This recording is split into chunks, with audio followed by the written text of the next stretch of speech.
नमः शिवाय। हर हर महादेव।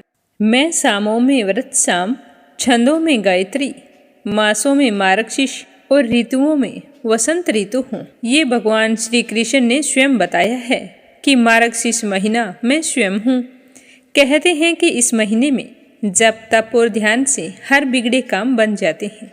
इस महीने में कान्हा जी के मंत्रों का जाप और कथाओं को सुनने से साधक की सारी मनोकामनाएं पूर्ण हो जाती हैं। सतयुग में देवों ने मार्गशीर्ष की प्रथम तिथि को ही वर्ष का आरंभ किया था। इस महीने हमें सुबह जल्दी उठकर स्नान करना चाहिए। उसके बाद विष्णु सहस्त्र नाम, भगवत गीता और गजेंद्र मोक्ष का पाठ करना चाहिए। ऐसा करने से जीवन में सुख का वास होता है। आज मार्गशीर्ष माह का दूसरा दिन और रविवार है। रविवार का दिन भगवान सूर्य देव को समर्पित है। मार्गशीर्ष माह में भगवान श्री कृष्ण की पूजा के साथ साथ सूर्य देव को जल भी जरूर चढ़ाना चाहिए। ऐसा करने से हमें समाज में खूब मान सम्मान मिलता है। अगर काफ़ी समय से हमारा अटका हुआ कोई काम है तो वो शीघ्र ही पूरा हो जाता है। हमें उसमें विजय प्राप्त होती है। सूर्य भगवान की उपासना करने वाले व्यक्ति को अपने जीवन में कभी भी हार का सामना नहीं करना पड़ता। आप सभी के जीवन की मंगल कामना करते हुए शुरू करते हैं आज की कथा। तो सबसे पहले गणेश जी भगवान की कहानी।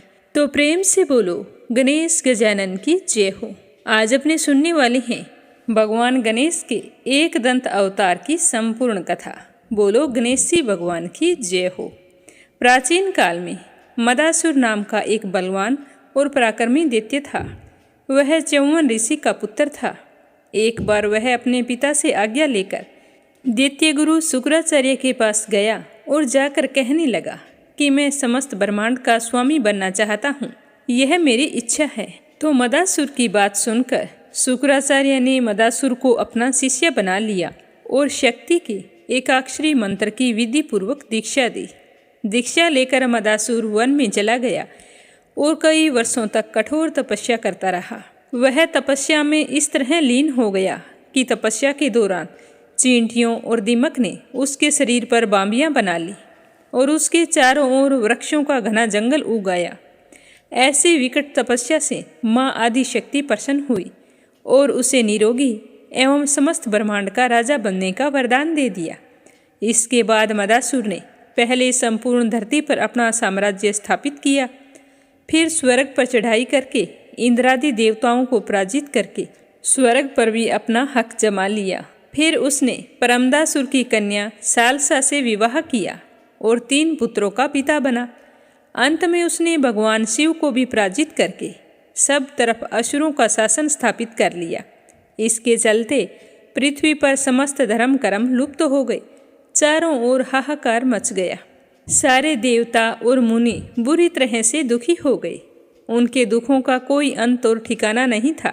इस दुविधा से चिंतित देवता सनत कुमार के पास गए और असुर के विनाश और धर्म स्थापना का उपाय पूछने लगे। तो सनत कुमार ने सबको श्रद्धापूर्वक भगवान एक दंत की उपासना करने के लिए कहा। तो उनकी सलाह मानकर समस्त देवगण एक दंत की उपासना करने लगे। 100 वर्ष तक कठिन तपस्या करने के बाद मूषक पर भगवान एक दंत के रूप में प्रकट हुए और कहा कि देवताओं, मैं तुम्हारी भक्ति और श्रद्धा से बड़ा ही प्रसन्न हूँ। तुम मुझसे कोई वरदान मांगो। तो यह सुनकर सारे देवता बड़े ही प्रसन्न हुए और एक दंत गणेश जी को प्रणाम करके कहने लगे कि हमें मदासुर के प्रकोप से मुक्ति दिलाइए। तो एक दंत ने उनका मनोरथ पूरा करने के लिए आशीर्वाद दिया। जब यह खबर नारद जी को लगी तो देवऋषि नारद ने मदासुर को सूचना दे दी कि देवताओं को निर्भय करने के लिए तुम्हारे प्राण हरने के लिए आ रहे हैं। तो जब यह मदासुर ने सुना तो उसे बहुत ही गुस्सा आया। घमंडी मदासुर अत्यंत क्रोध में अपनी विशाल सेना लेकर एक दंत से युद्ध करने के लिए चल दिया। तो बीच रास्ते में ही उसे मूषक पर सवार भयानक आकृति वाले हाथ में परशु, पास आदि आयुध लिए हुए एक दंत से हो गई। तो एक दंत ने असुरों से कहा कि अगर तुम जीवित रहना चाहते हो तो देवताओं से द्वेष छोड़ दो और उनका राज्य उन्हें वापस कर दो। अगर तुमने ऐसा नहीं किया तो तुम्हारे साथ साथ तुम्हारे स्वामी का भी वध निश्चित है। यह सुनकर असुरों और मदासुर को बहुत ही गुस्सा आ गया। गुस्से में मदासुर ने युद्ध भूमि पर एक दंत को ललकारा और जैसे ही उसने अपने धनुष पर बाण चढ़ाना चाहा तो एक दंत ने अपने परशु से उस पर वार किया और वह बेहोश होकर गिर गया।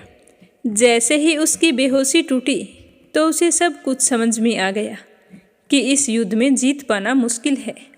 वे सर्वसमर्थ परमात्मा हैं। तो मदासुर ने हाथ जोड़कर स्तुति करते हुए कहा कि हे प्रभु, मुझे क्षमा करो, अपनी भक्ति और आशीर्वाद प्रदान करो। भगवान एक दंत मदासुर की स्तुति से बहुत ही प्रसन्न हुए और कहा कि जहाँ मेरी पूजा हो तुम वहाँ पर कभी मत जाना। इसके बाद मदासुर पाताल लोक में रहने के लिए चला गया और देवता भी बहुत ही प्रसन्न हुए और एक दंत की स्तुति करके अपने अपने लोक चले गए। हे गणेश भगवान, जिस तरह आपने एक दंत अवतार लेकर देवताओं की रक्षा की, उसी तरह सभी की रक्षा करना। जो भी आपकी पूजा करके इस कथा को श्रद्धा भाव से सुने, उसको हर जगह विजय प्राप्त हो। बोलो गणेश जी भगवान की जय हो।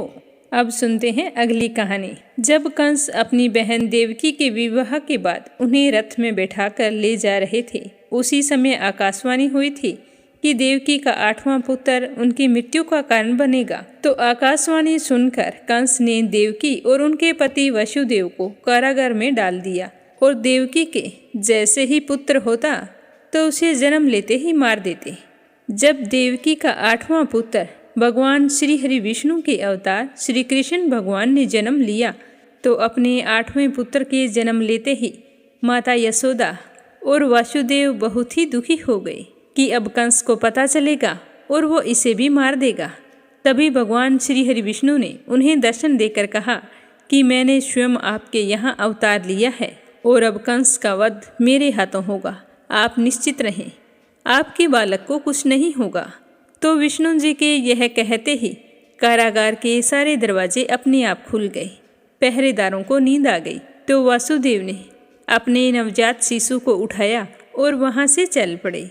उस दिन बहुत ही जोरों से बिजली चमक रही थी, बारिश हो रही थी, बादल गरज रहे थे, बिजली कड़क रही थी। इतने भयानक मौसम में भी वासुदेव अपने बच्चे की जान बचाने के लिए तेज उफान वाली नदी पार करके गोकुल में नंद बाबा के यहाँ पहुँच गए और यशोदा मैया के बगल में अपने बेटे को सुनाकर उनके पास सोई कन्या को उठाकर वहाँ से आ गए और वापिस कारागार में पहुँचकर देवकी को वह कन्या सौंपती। यह सारा काम पूरा होते ही कारागार के दरवाजे फिर से बंद हो गए और पहरेदार नींद से जाग गए। तभी बच्चे के रोने की आवाज़ सुनाई दी तो पहरेदार भागकर कंस के पास गए और कहने लगे कि राजन, देवकी की 8वीं संतान ने जन्म ले लिया है। तो यह सुनते ही कंस खुशी के मारे वहां आया और कन्या को जैसे ही मारना चाहा तो वह कन्या उसके हाथों से छूटकर अंतरिक्ष में जाकर कड़की और कहने लगी कि यह तो सब माया का खेल है, तुम्हें मारने वाला जन्म ले चुका है और वह इस समय गोकुल में है, वही तुम्हारा वध करेगा। यह कहकर वह अंतर्ध्यान हो गई। जब कंस को इस बात का पता चला तो उन्होंने कृष्ण को मारने के लिए कई असुरों को भेजा, जिनमें सभी का वध कृष्ण के हाथों हुआ था। अंत में श्री कृष्ण जी अक्रूर जी के साथ में मथुरा पहुंचते हैं और मथुरा पहुंचकर अपने मामा कंस का वध करके अपने माता पिता को कारागार से छुड़ाते हैं। जब भगवान श्री कृष्ण ने माता देवकी और पिता वासुदेव जी को छुड़वाया तो माता देवकी ने श्री कृष्ण से पूछा कि आप तो भगवान हैं, आप चाहते तो हमें इस कारागार से पहले ही मुक्त करवा सकते थे, फिर आपने हमें कारागार से छुड़वाने में 14 वर्ष का समय क्यों लगाया। तो माता देवकी के इस प्रश्न के उत्तर में भगवान श्री कृष्ण ने माता देवकी से कहा कि माता, यह आपके पूर्व जन्म का फल है।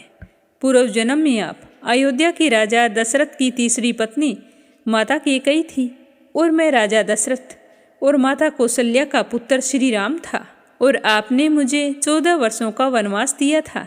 इसी कारण इस जन्म में आप 14 वर्षों तक कारागार में बंद रही। माता यशोदा पूर्व जन्म में मेरी माँ कौशल्या थी, जो अपने पुत्र श्री राम से 14 वर्षों तक दूर रही थी। इसीलिए इस जन्म में मैं पहले 14 वर्ष उनके साथ रहा। इसी कारण भगवान श्री कृष्ण ने माता देवकी और वसुदेव जी को 14 वर्षों के बाद कारागार से मुक्त कराया था। यह सब कुछ भगवान श्री कृष्ण की ही लीला है। भगवान श्री कृष्ण ने अपने जीवन में अनेकों लीलाएं की हैं। भगवान श्री कृष्ण की इन लीलाओं को मार्गशीर्ष माह में सुनने से और गुणगान करने से भगवान श्री कृष्ण का आशीर्वाद मिलता है, जिससे मनुष्य अपने जीवन के समस्त सुखों का भोग करता हुआ अंत में वैकुंठ लोक को जाता है। अब अपने सुनते हैं श्रीमद् भागवत गीता जी का 2 अध्याय और उसका महात्म्य। श्रद्धा भाव से सुनते रहिए। बोलो श्री कृष्ण भगवान की जय हो। पिछले अध्याय में आपने सुना कि अर्जुन किस तरह हताश और निराश होकर अपना धनुष फेंककर रथ के पिछले हिस्से में जाकर बैठ गया। वो अपनों से युद्ध करने में असमर्थ था। उसे हार मंजूर थी, लेकिन वह अपनों से लड़ाई नहीं करना चाहता था।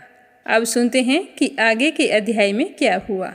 संजय ने कहा कि हे धृतराष्ट्र, तब श्री कृष्ण दया से युक्त नेत्रों में आंसू भरे व्याकुल चित्त अर्जुन से कहने लगे कि हे अर्जुन, अनार्य के सेवन करने योग्य अक्षय कारक नरक में गिराने वाला मोह इस समय तुम्हारे मन में आया कहाँ से है? तुम कायर मत बनो, यह तुम्हें शोभा नहीं देता। तुम हृदय की दुर्बलता को त्याग कर युद्ध के निमित्त खड़े हो जाओ। तो अर्जुन ने कहा कि हे मधुसूदन, मैं रणभूमि में पूज्य भीष्म और द्रोणाचार्य के ऊपर वाण से प्रहार कैसे करूं? उनसे युद्ध कैसे करूं? इस लोक में महात्मा गुरुजनों को न मारकर भीख मांगकर भोजन करना उत्तम है, और अर्थ की कामना के लिए तो गुरुजनों को मारकर इनके रक्त से सने भोगों को मैं कैसे भोगूंगा? हम नहीं जानते कि संग्राम में हम दोनों में से कौन जीतेगा। अगर मैं युद्ध जीत भी लूं तो भी मैं अपनों को मारकर जीवित नहीं रहना चाहता। धृतराष्ट्र के पुत्र मेरे सामने प्रस्तुत हैं। दीनता से मेरी स्वाभाविक वृत्ति नष्ट हो गई है और धर्म के विषय में मेरा चित्त मोहित हो गया है। आप मुझे बताइए कि जिससे निश्चय करके मेरा भला हो वह मुझे समझा कर कहिए, क्योंकि मैं आपका शिष्य हूँ और आपकी शरण में हूँ।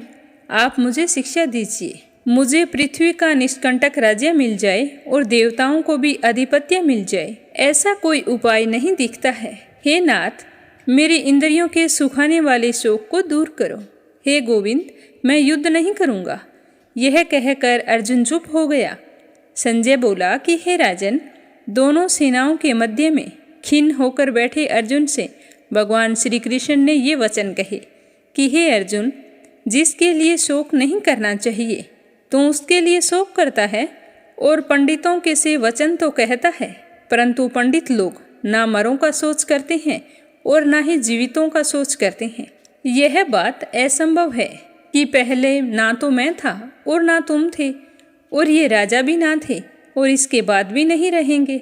जैसे देहधारियों की इस देह की लड़कपन, जवानी, बुढ़ापा ये 3 अवस्था होती है, वैसे ही मृत्यु के बाद दूसरे की देह भी होती है। इसीलिए पंडित लोग मोह को प्राप्त नहीं होते हैं। इंद्रियों का शब्दादि विषयों से संयोग जाड़ा गर्मी आदि सुख दुख को देने वाला है। इसे तुम आने जाने वाले और नाशवान समझकर सहन करो। नरश्रेष्ठ, सुख दुख को समान मानने वाले जिस वीर पुरुष को ये बाहरी पदार्थ क्लेश नहीं देते, वह मोक्ष पाने का अधिकारी है। असत्य वस्तु तो अस्तित्व नहीं है और सत का अभाव नहीं है। इस प्रकार इन दोनों को ही तत्वज्ञानी पुरुषों ने देखा है। जिससे यह सारा संसार व्याप्त है, उसको अविनाशी जानो, क्योंकि इस नाश रहित आत्मा विनाश करने में कोई भी समर्थ नहीं है। इस अविनाशी, अचिंत्य और नित्य जीवात्मा का ये सब शरीर नाशवान है। अतः हे भारत, तुम युद्ध करो, और जो पुरुष इस आत्मा को मारने वाला तथा जो मरने वाला मानते हैं, वे दोनों ही ज्ञानी नहीं होते हैं, क्योंकि ये आत्मा ना मरती है ना मारती है। आत्मा ना कभी जन्मती है ना मृत्यु को प्राप्त होती है, ना कभी जन्मी थी और ना कभी मरेगी। यह तो अजन्मा, नित्य, कभी ना घटने वाली और सनातन है। नष्ट होने पर वह नाश को प्राप्त नहीं होती। जो पुरुष इस आत्मा को नित्य, अविनाशी, निर्विकार और अजन्मा जानता है, वह किसको घात करेगा और किसको मारेगा। जिस प्रकार मनुष्य पुराने वस्त्र को फेंककर नए वस्त्र धारण करता है, उसी प्रकार आत्मा पुरानी देह को छोड़कर नई देह धारण करती है। आत्मा को शस्त्र काट नहीं सकता, अग्नि जला नहीं सकती, जल भिगो नहीं सकता। यह ना जल सकती है, ना भीग सकती है, ना गल सकती है और ना ही सूख सकती है। यह अविनाशी, सर्वव्यापी, स्थिर, अचल और सनातन है। यह इंद्रियों से जानी नहीं जा सकती। यह कल्पना से भी परे है और इसमें हेर फेर भी नहीं हो सकता। इसीलिए उसे ऐसा जानते हुए तुम्हें इस तरह से दुख करना उचित नहीं है। हे महाबाहो, यदि तुम इस आत्मा को नित्य जन्म लेने और नित्य मरने वाला जानते हो तो भी तुम्हें शोक नहीं करना चाहिए, क्योंकि जो जन्मा है उसकी मृत्यु और जिसकी मृत्यु हुई है उसका फिर से जन्म निश्चय है। अतः जो बात अनिवार्य है उसके लिए सोच करना व्यर्थ है। जन्म लेने से पहले क्या था किसी को क्या मालूम नहीं। मध्य में कुछ प्रकट होता है, फिर मरने के बाद पीछे क्या होगा उसे कोई नहीं जानता। ऐसी दशा में किसी बात का सोच करना तुमको उचित है। कोई मनुष्य तो इस आत्मा को आश्चर्य से देखता है, आश्चर्यवत वर्णन करता है, कोई आश्चर्यवत मानकर सुनाता है, परंतु कोई देखकर, कहकर, सुनकर भी भली प्रकार नहीं जानता। सबके शरीर में यह आत्मा नित्य अविनाशी है। इस कारण सब प्राणियों के लिए तुमको सोच करना उचित नहीं है। अपने धर्म को सोचकर तुमको घबराना नहीं चाहिए, यह उचित नहीं है, क्योंकि क्षत्रिय को धर्म पूर्वक युद्ध से और कुछ भला करने वाला नहीं होता है। इसीलिए हे पार्थ, बिना इच्छा किए स्वर्ग का द्वार रूप यह युद्ध तुमको स्वतः हुआ है। ऐसा सुअवसर भाग्यवान क्षत्रियों को ही मिलता है। यदि तुम अपने धर्म के अनुसार इस युद्ध को ना करोगे तो अपना धर्म और अपनी बड़ाई दोनों खो बैठोगे और पाप को प्राप्त होवोगे। सब लोग सदा तुम्हारी अपकीर्ति करेंगे और प्रतिष्ठा वाले पुरुषों के लिए अपकीर्ति का होना मृत्यु से बढ़कर होता है। ये महारथी समझेंगे कि अर्जुन युद्ध से डरकर पीछे हट गया। अब तक जो लोग तुम्हारा मान करते हैं वे तुम्हारी निंदा करने लगेंगे। शत्रु लोग तुम्हारे पराक्रम की निंदा करते हुए अनेक प्रकार के दुर्वचन कहेंगे। इससे बढ़कर तुमको दुख और क्या होगा। यदि तुम युद्ध में नष्ट हो गए तो स्वर्ग के भागी बनोगे और जीतने पर सब पृथ्वी तल पर राज्य करोगे। इसीलिए युद्ध के निमित्त दृढ़ प्रतिज्ञा होकर खड़े हो जाओ। सुख दुख, हानि लाभ, जीवन मरण, यश अपयश, जय पराजय, इनको समान समझकर युद्ध के लिए तैयार हो जाओ। ऐसा करने से तुम पाप को प्राप्त नहीं करोगे। हे अर्जुन, यह ज्ञान उपदेश ज्ञान योग के विषय में तुझसे कहा गया। अब निष्काम कर्म योग के विषय में भी सुन लो। जिस प्रकार ज्ञान को पाकर कर्म बंधन से तेरी मुक्ति होगी, वैसे ही कर्म योग मार्ग एक बार प्रारंभ किए बिना कर्म का नाश नहीं होता और विघ्न पड़ने पर भी शुभ फल प्राप्त होता है। इस कर्म का केवल प्रारंभ ही संसार के भय से छुड़ाकर पूर्ण ब्रह्मा प्राप्त करता है। निश्चय करने वाली बुद्धि इस निष्क्रम कर्म में एक ही है और कामना वाले पुरुषों की बुद्धि एकाग्र नहीं रहती, उनकी शाखाएं पर शाखाएं होती हैं। ऐसी दशा में मनुष्य संदेह में रह जाता है। हे अर्जुन, अज्ञानी उस पुष्पिता वाणी को ही स्वर्ग सुख से बढ़कर कुछ नहीं समझते। स्वर्ग सुख को ही जो उत्तम पुरुषार्थ समझते हैं, उनका कामनाओं से चित्त व्याकुल होने के कारण निश्चलात्मक बुद्धि मोक्ष साधन को उत्पन्न नहीं होता। कारण ये है कि उनका चित्त भोग आदि में सदैव निमग्न रहता है। जिन मनुष्यों का चित्त इस प्रकार मोह में लिप्त है और जिनकी आसक्ति भोग विलास ऐश्वर्य में है, ऐसे पुरुषों के अंतःकरण में निश्चयात्मक बुद्धि नहीं होती। हे अर्जुन, सकाम है तुम निष्काम हो जाओ। सुख दुख को सकाम जानकर नित्य योग क्षेत्र आदि स्वार्थों में ना पड़कर धीरजवान और आत्मनिष्ठ हो जाओ। जैसे छोटे छोटे अनेक जलाशयों में मनुष्य का कार्य सिद्ध नहीं होता, बड़े जलाशय से वे सब प्रयोजन अनायास ही सिद्ध हो जाते हैं, उसी तरह संपूर्ण वेदों में कहा हुआ काम कर्मों का फल ब्रह्म में भक्ति रखने वाले मनुष्यों को सहज ही प्राप्त होता है। तुमको केवल कर्म करना चाहिए, फल तुम्हारे अधिकार में नहीं। तुम ना तो फल की अभिलाषा से काम करो और ना ही निकम्मे रहो। फल की आशा त्याग कर कार्य की सफलता को समान समझकर तुम योगयस्त होकर कर्म करो। यही कर्म ज्ञान योग है। इस बुद्धि योग सहित कर्म से अन्य कर्म अत्यंत हीन है। इसीलिए तुम बुद्धि योग का आश्रय ग्रहण करो। फल की इच्छा रखने वाले निकृष्ट होते हैं। निष्काम कर्म करने वाला पुरुष ईश्वर कृपा से इसी संसार में सुकृत तथा दुष्कृत इन दोनों को ही त्याग देता है। इसीलिए तुम निष्काम कर्म में परवरित हो जाओ। जो सब कर्मों में कल्याणकारक है, कर्म फल को त्याग कर ही बुद्धि युक्त ज्ञानी पुरुष जन्म बंधन से हटकर मोक्ष को प्राप्त करते हैं। जब तुम्हारी बुद्धि मोह बंधन से बाहर निकल जाएगी, आगे सुनने वाली तथा हुई बातों से विरक्त हो जाएगा। अनेक श्रुति स्मृतियों के इस वचनों को सुनने से तुम्हारी बुद्धि भ्रमित हो गई है। जिस समय वह निश्चल होकर आत्मा में स्थित होगी, तभी तुमको तत्व ज्ञान प्राप्त होगा। तो अर्जुन ने पूछा कि हे केशव, आत्म स्वरूप में निश्चल बुद्धि वाला किसको कहा जाता है? उसके लक्षण क्या है? वह कैसे बोलता है, कैसे बैठता है, कैसे चलता है?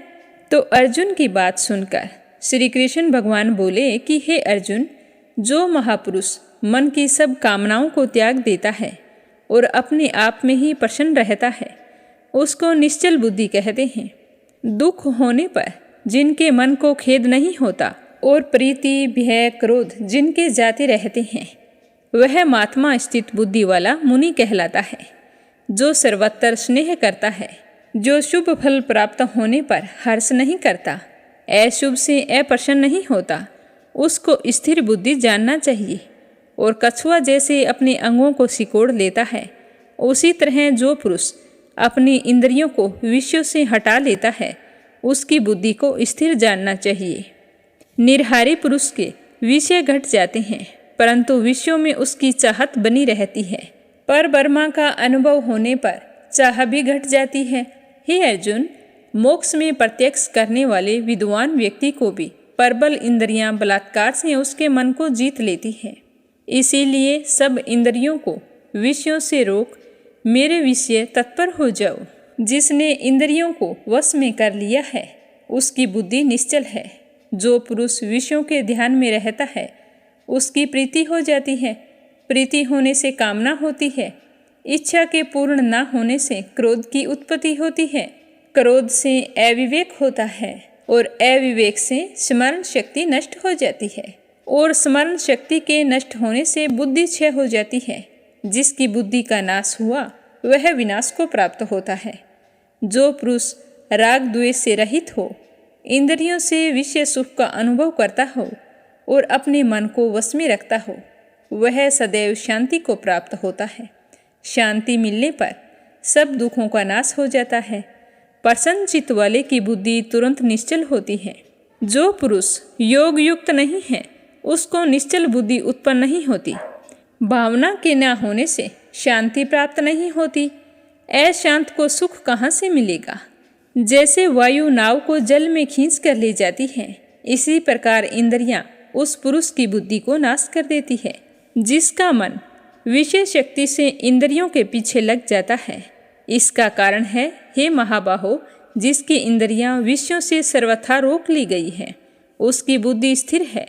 जो सब प्राणियों की रात है, उसी में संयमी जागता है और प्राणी मात्र जिस समय जागते हैं, मुनिजनों की वह रात्रि होती है।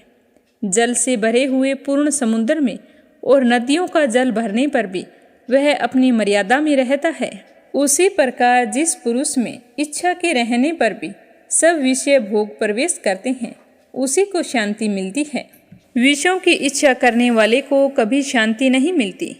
जो सब कामनाओं को छोड़कर तथा इच्छा से रहित विचरता है और ममता अहंकार जिसमें नहीं है, वह शांति को प्राप्त होता है।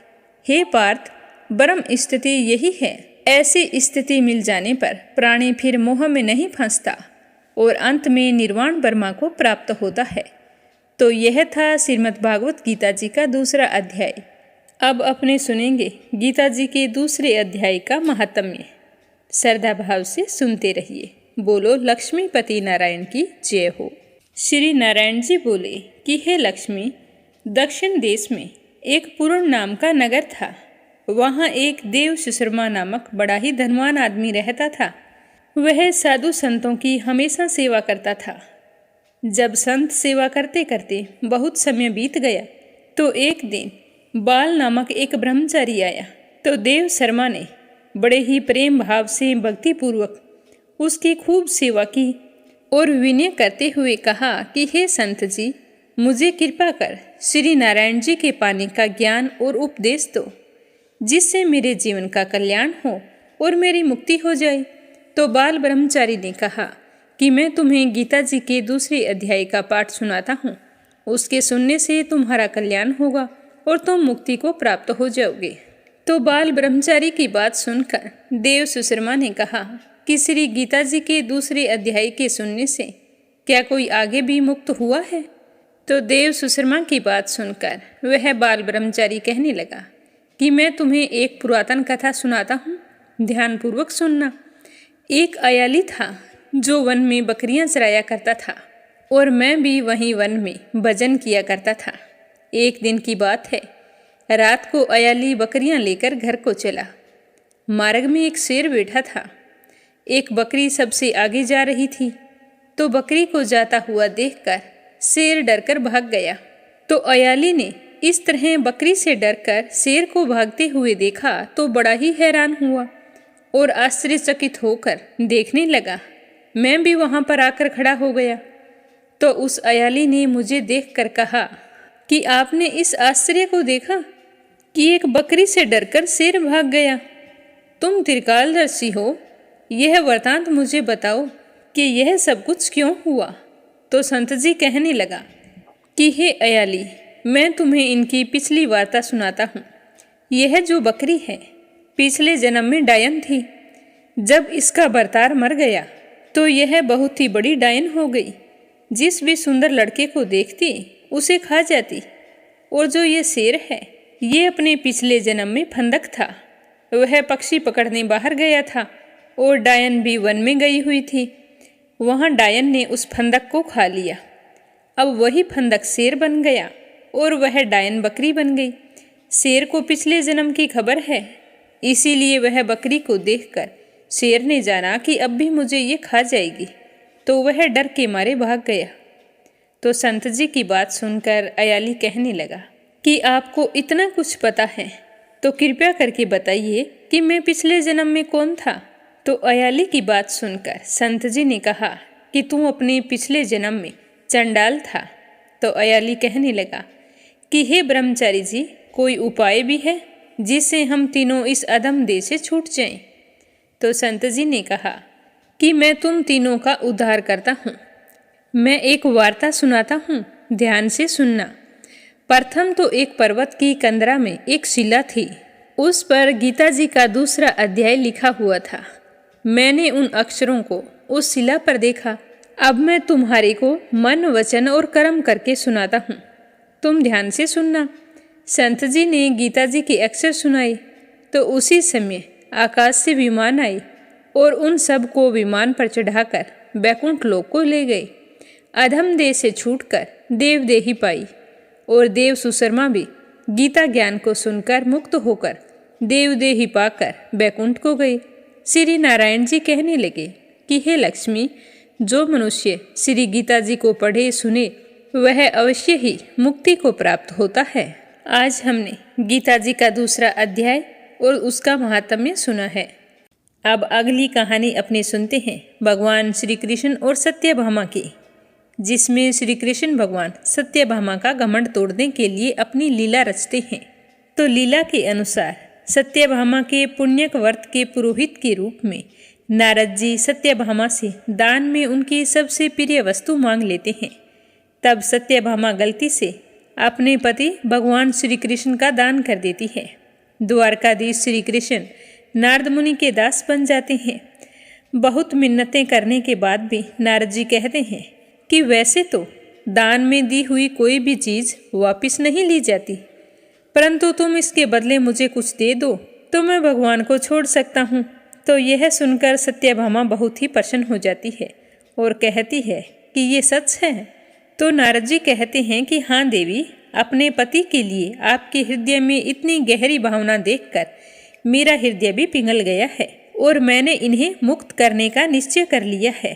तो आप इनका मोल चुका दो और आप इन्हें रख लो। तो यह सुनकर सत्यभामा कहने लगी कि कुछ क्या मुनिवर, मैं तो इनके बदले आपको बहुत कुछ दूंगी, इतना दूंगी कि आपको इतना दान आज तक किसी ने नहीं दिया होगा। तो यह सुनकर श्री कृष्ण सत्यभामा को देखते हैं और मन ही मन सोचते हैं कि इसमें अहंकार अब भी बाकी है। सत्यभामा कहती है कि ऐसी अमूल मणियाँ हैं मेरे पास, ऐसे ऐसे रतन हैं और इतना सोना है कि आप समेटते समेटते थक जाएंगे, परंतु सोना खत्म नहीं होगा। यह सुनकर नारद मुनि कहते हैं कि नारायण नारायण, मैं इतने धन का क्या करूँगा। देवी, शास्त्र तो कहता है कि ब्राह्मण को कभी लोभी नहीं होना चाहिए। मैं तो उतना ही लूँगा जितनी शास्त्र में मर्यादा है। तो सत्यभामा कहती है कि हे नारद मुनि, शास्त्र में कितनी मर्यादा है। तो इतना सुनकर नारद मुनि कहते हैं कि शास्त्र कहता है कि भगवान श्री कृष्ण के बदले आप तोल कर कोई भी पदार्थ दे दीजिए, बस प्रायश्चित हो जाएगा। तो यह सुनकर सत्यभामा ने कहा, कोई भी पदार्थ अर्थात? तो सत्यभामा की बात सुनकर नारद जी फिर कहते हैं, नारायण नारायण, देवी कुछ भी, फल फूल चावल चाहे पत्ते ही दे दो, बस आपकी श्रद्धा होनी चाहिए। जो आप श्रद्धापूर्वक इनके बराबर तोल कर दे देंगी वो मैं ले लूँगा। तो यह सुनकर सत्यभामा और भी प्रसन्न हो जाती है और कहती है कि धन्यवाद देव ऋषि, जब सत्यभामा इनका तुला दान करेगी तो फूल पत्तों से नहीं, सोने चांदी से करेगी, माणिक मोतियों से करेगी। यह सुनकर नारद मुनि हंसते हुए कहते हैं कि जैसी आपकी इच्छा देवी, तुला दान का प्रबंध कीजिए। तो यह सुनकर हाथ जोड़कर सत्यभामा कहती है कि अभी करते हैं। तो श्री कृष्ण भगवान नारद जी की ओर देखकर मुस्कुराते हैं। फिर सभी लोग और कई ब्राह्मणों के समक्ष विधि पूर्वक तुला के एक पलड़े में श्री कृष्ण जी को बैठाया जाता है और दूसरे पलड़े में सत्यभामा थाल में सजे सोने चांदी और माणिक को रखती है। कई थाल रखने के बाद भी वह देखती है कि श्री कृष्ण का पलड़ा तो हिल भी नहीं रहा। तब वह और थाल लेकर आती है और रख देती है। ऐसा करते करते सत्यभामा का खजाना खाली हो जाता है, परंतु श्री कृष्ण भगवान तो ज्यों के त्यों ही बैठे रहते हैं। फिर सत्यभामा निराश होकर अपने गहने भी तराजू पर चढ़ा देती है, परंतु फिर भी कुछ नहीं होता। तो रुक्मिणी देखती है कि सत्यभामा बहुत ही निराश है, तो वह सत्यभामा के पास जाती है। तो सत्यभामा कहती है कि दीदी, जो मेरे पास था वो सब कुछ मैंने अर्पण कर चुकी हूँ। तो रुक्मिणी कहती है कि सत्यभामा, अभी सब कुछ कहाँ अर्पण किया है। इस तरह कहते हुए रुक्मिणी अंगूठी की ओर संकेत करके कहती है कि ये देखो, ये मुद्रिका अभी तुम्हारे पास है। फिर रुक्मिणी अंगूठी निकाल कर कहती है कि आभूषण तो बाहरी देह के आडंबर होते हैं, इनके सहारे तुम श्री कृष्ण जी को तोलने चली थी। तूने देख लिया ना इनका कौतुक। इन्हें अपनी आत्मा के अनुराग से तोलो सत्यभामा, एक पत्नी की भावना से तोलो। ये सोने के आभूषण तुम्हारे अहंकार के प्रतीक थे। अच्छा किया जो तूने उन्हें ये अर्पण कर दिए। अब एक भक्त की भांति इन्हें पुकारो, भक्ति और प्रेम से ये हार जाएंगे, धन और अहंकार की शक्ति से नहीं हारेंगे। श्री कृष्ण भगवान सत्यभामा की ओर देखकर मुस्कुरा रहे होते हैं। फिर रुक्मिणी वह अंगूठी सत्यभामा को देकर कहती है कि ये लो, अंतिम मुद्रिका पूरी श्रद्धा के साथ चढ़ा दो, इसके साथ अपनी आत्मा भी चढ़ा दो। निश्चय ही जीत तुम्हारी होगी सत्यभामा। धन का अहंकार छोड़ो, ये तो तुलसी के पत्ते से भी रीझ जाते हैं। फिर रुक्मिणी तुलसी का पत्ता लेकर अंगूठी के बीच में लगाकर सत्यभामा को दे देती है। सत्यभामा उसे लेकर देखती है और अपने माथे से लगाकर पूर्ण श्रद्धा और भक्ति भाव से तुला पर रख देती है। और तभी चमत्कार होता है कि प्रभु का पलड़ा ऊपर उठ जाता है। सभी खड़े होकर फूल बरसाने लगते हैं और सत्यभामा यह देखकर बहुत ही प्रसन्न होती है और आंखों में आंसू भरकर भक्ति भाव से श्री कृष्ण भगवान को देखने लगती है। और श्री कृष्ण जी भी खुश होकर सत्यभामा को देखकर गदगद हो जाते हैं। बोलो कृष्ण कन्हैया की जय हो। अब अपने सुनते हैं सूर्य भगवान की कहानी। बोलो सूर्य देवता की जय हो। सूरज भगवान हमेशा की तरह रोजाना उठते और जग में प्रकाश देने के लिए चले जाते। एक दिन भगवान को लगा कि राणा दे सूखती ही चली जा रही है, तो राणा दे से पूछने लगे कि राणा दे, तुम्हारे मन में क्या है? किस चीज़ की फिक्र रहती है? तुम इस तरह से सूखती ही क्यों जा रही हो? तो राणा दे बोले कि मेरे मन में खीर खांड के भोजन की इच्छा है। तो भगवान कहने लगे, मांगा भी तो क्या मांगा, ये तो हम रोज खाते हैं। तो राणा दे कहने लगे कि भगवान, आप तो खीर खांड का भोजन रोज जीमते होंगे, पर मैं तो खट्टी राब जीमती हूँ। तो भगवान बोले कि राणा दे, तुम झूठ बोल रहे हो, मेरी माँ भोजन सबको एक जैसा देती है। तो राणा दे कहने लगी कि आज आप ऐसे करना, मेरी थाली आप ले लेना और आपकी थाली मुझे दे देना। आपको अपने आप पता चल जाएगा कि मैं झूठ बोल रही हूँ या सच बोल रही हूँ। तो दूसरे दिन जैसे ही दोनों भोजन करने बैठे तो उसकी माताजी ने दोनों को बराबर थालियाँ लाकर दे दी। तो सूर्य भगवान ने जानबूझकर पानी की गिलास गिरा दी।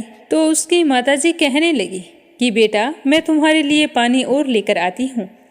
तो वह पानी लेने चली गई। तो पीछे से सूर्य देव ने राणा दे की थाली ले ली और अपनी थाली उन्हें दे दी। तो राणा दे ने जल्दी जल्दी खीर खांड का भोजन कर लिया, परंतु सूरज भगवान को खट्टी राब भाई नहीं और वो थाली लेकर बैठे रहे। तो उनकी माताजी कहने लगी कि बेटा, आज भोजन करने में इतनी देरी क्यों है? तो सूरज भगवान कहने लगे कि माताजी, आज तो खीर खांड खट्टी लग रही है। तो माताजी सूर्य देव की बात सुनकर कहने लगी कि आपने राणा दे की थाली क्यों ली? तो भगवान कहने लगे कि माँ, अपने घर में 2 जने हैं, जिसमें भी आप 2 बात करते हैं। मैं नियम पालन करने वाला और मेरे ही घर में ऐसा होता है तो दुनिया में तो पता नहीं क्या क्या होता होगा। घर में सबका खाना एक जैसा बनना चाहिए, पर आप एक ही बर्तन के अंदर 2 भांत का खाना कैसे बनाती हो? यह कहकर सूर्य भगवान हांडी देखने चले गए। तो हांडी के अंदर 2 पेट बनाए थे, बीच में एक पड़त थी। यह देखकर सूर्य देव को बड़ी ही हैरानी हुई और वे वहाँ से सीधे कुम्हार के पास गए और बोले कि 2 पेट की हांडी किस कुम्हार ने बनाई? तो रतन कुम्हार को लगा कि आज तो भगवान आए हैं। माँ जी तो 1 टका देती थी, ये 2 टका देंगे। तो कुम्हार जल्दी से बोला कि भगवान, मैंने बनाई है। तो भगवान कहने लगे कि आज के बाद किसी भी घर के लिए 2 पेट की हांडी बनाई तो मैं तेरे सहस्त्र पेट कर दूंगा। तो यह सुनकर दुखी होता हुआ कुम्हार कहने लगा कि भगवान, मेरे लिए तो 1 पेट भरना मुश्किल है, अगर सहस्त्र हो गए तो मैं क्या करूँगा? आज के बाद मैं आपसे वादा करता हूँ कि कभी भी 2 पेट की हांडी नहीं बनाऊंगा। इस तरह सूर्य भगवान ने दुबांत मिटाई। लोगों ने पता नहीं मिटाई या नहीं मिटाई, क्योंकि हर औरत की आदत होती है कि वह भोजन में 2 भांत करती है। किसी भी औरत को अपने बच्चों में कभी भी फर्क नहीं करना चाहिए। तो अब अपने सुनेंगे लप्सी और तप्सी की कहानी। इस कहानी को हर कथा के बाद में जरूर सुनना चाहिए, ताकि हमें हमारी कथा का पूरा पुण्य फल मिले। बोलो लप्सी तप्सी की जय हो। प्राचीन समय की बात है, एक गांव में लप्सी और तप्सी नाम के 2 भाई रहा करते थे। तप्सी हमेशा भगवान की सेवा में लीन रहता था, लेकिन लप्सी हमेशा सवा सेर लापसी बनाता, भगवान को भोग लगाकर फिर स्वयं भोजन कर लेता। दोनों भाइयों का यही नियम था। एक दिन दोनों भाइयों में बहस छिड़ गई कि कौन बड़ा है।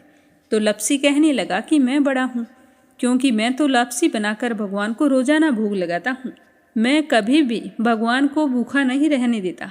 तो तप्सी कहने लगा कि मैं बड़ा हूँ, क्योंकि मैं सारा दिन भगवान की तपस्या करता हूँ। तो इस तरह करते करते दोनों जोर जोर से लड़ने लगे। तभी वहाँ से नारद मुनि गुजर रहे थे। उन दोनों को लड़ते हुए देखा तो उनके पास आए और लड़ने का कारण पूछने लगे। तो तप्सी कहने लगा कि हे देव ऋषि, आप ही बताइए कि कौन बड़ा है। मैं कहता हूँ कि मैं बड़ा हूँ। लप्सी इस बात को मानने के लिए तैयार नहीं है। ये कहता है कि मैं बड़ा हूँ। तो दोनों की बात सुनकर नारद मुनि कहने लगे कि मैं इसका फैसला तो कर दूंगा, लेकिन कल करूंगा। कल सुबह जल्दी आऊँगा और आपको बता दूंगा कि तुम दोनों में से कौन बड़ा है। तो अगली सुबह तप्सी रोजाना की तरह नहा धोकर पूजा करने के लिए जा रहा था। तो रास्ते में उसे 1.25 करोड़ की एक अंगूठी मिली। जो नारद जी ने उसके आगे फेंकी थी। तो तपसी ने जल्दी जल्दी इधर उधर देखा और अंगूठी को उठा लिया और तपस्या करने बैठा तो अपने पैर के नीचे दबाकर बैठ गया। लपसी रोजाना की तरह स्नान करके आया और 1.25 सेर लापसी बनाई। पहले भगवान को भोग लगाया, फिर स्वयं लापसी जीमने के लिए बैठ गया। तभी वहाँ पर नारद जी आ गए और कहने लगे कि लपसी बड़ा है। तो तपसी कहने लगा कि इसका क्या कारण हो सकता है, ये कैसे बड़ा है, ये कभी पूजा पाठ नहीं करता है। तो नारद जी कहने लगे कि इसके मन में लालच नहीं है, जो भी करता है बड़े ही श्रद्धा भाव से करता है। इसका नियम है कि रोजाना भगवान को भोग लगाना। इसका नियम कोई भी भंग नहीं कर सकता, लेकिन तुम्हारा नियम भंग हो चुका है। तो तब से कहने लगा कि कैसे, मैं नियम से रोजाना भगवान की पूजा करता हूँ। तो नारद मुनि कहने लगे कि तुम खड़े होकर अपना पैर उठाओ। तो तपसी जैसे ही खड़ा हुआ तो उसके पैर के नीचे 1.25 करोड़ की अंगूठी पड़ी थी। तो नारद जी कहने लगे कि तूने इसे चुराया है, जिससे तेरी तपस्या भंग हो गई है। तपसी हाथ जोड़कर नारद जी के सामने खड़ा हो गया और कहने लगा कि मुझसे गलती हो गई, आज के बाद मैं ऐसी गलती कभी नहीं करूँगा। मैंने बहुत ही सच्चे मन से पूजा की है। आप ही मुझे बताइए कि मुझे मेरी पूजा का फल कैसे मिल सकता है। मैं आपसे वादा करता हूँ कि आज के बाद मैं कभी चोरी नहीं करूँगा। तो उस तरह उसके दीन वचन सुनकर नारद जी को उस पर दया आ गई और नारद जी कहने लगे कि तेरी तपस्या का फल कार्तिक स्नान करने वाला ही दे सकता है। तो तपसी पूछने लगा कि वो कैसे। तो नारद जी ने बताया कि कार्तिक माह में कार्तिक स्नान करके जो भी सारी कहानियाँ सुनकर तुम्हारी कहानी नहीं सुनेगा, तो उसके कार्तिक स्नान का पुण्य फल उससे छूटकर तुम्हें मिलेगा। अगर कोई दिए से दिया जलाएगा तो उसका पुण्य फल भी तुझे ही मिलेगा। अगर घर की सारी साफ सफाई करके दहलीज की सफाई नहीं करेगा तो उसका पुण्य फल भी तुझे ही मिलेगा। रोटी सारी बना ले लेकिन गाय और कुत्ते की रोटी ना बनाए तो उसका पुण्य फल भी तुझे ही मिलेगा। और घर पर बहन सुवासिनी आने पर उसे सूट साड़ी तीवल जो कुछ भी देते हैं, भेंट स्वरूप अगर कुछ पैसे नहीं देंगे तो उसका पुण्य फल भी तुझे ही मिलेगा। तो इस तरह नारद जी ने तपसी को पुण्य प्राप्ति का मार्ग बताया, जिसे सुनकर तपसी बहुत ही प्रसन्न हुआ और भगवान की पूजा में लीन हो गया। तभी से कहा जाता है कि हर व्रत कथा और कहानी के बाद में लपसी तपसी की कहानी जरूर सुननी चाहिए। इस कहानी को सुने बिना हमें चाहे कार्तिक का महीना हो या वैशाख का महीना हो, हमें उसके स्नान का पुण्य फल नहीं मिलता है। जब कहानी समाप्त हो जाती है तो इस तरह से कहना चाहिए कि लपसी का फल लपसी को मिले, तपसी का फल तपसी को मिले। हमारी कहानी का, हमारे पूजा पाठ और हमारे व्रत का पुण्य फल हमें मिले। आज की कथा और श्रीमद् गीता जी का अध्याय सुनकर आपको कैसा लगा, कमेंट करके जरूर बताना। भगवान श्री कृष्ण आपकी सारी मनोकामनाएं पूर्ण करे। आज के लिए बस इतना ही। कल मिलेंगे अगले अध्याय के साथ। आप सभी की मंगल कामना के साथ। ओम नमः शिवाय। हर हर महादेव।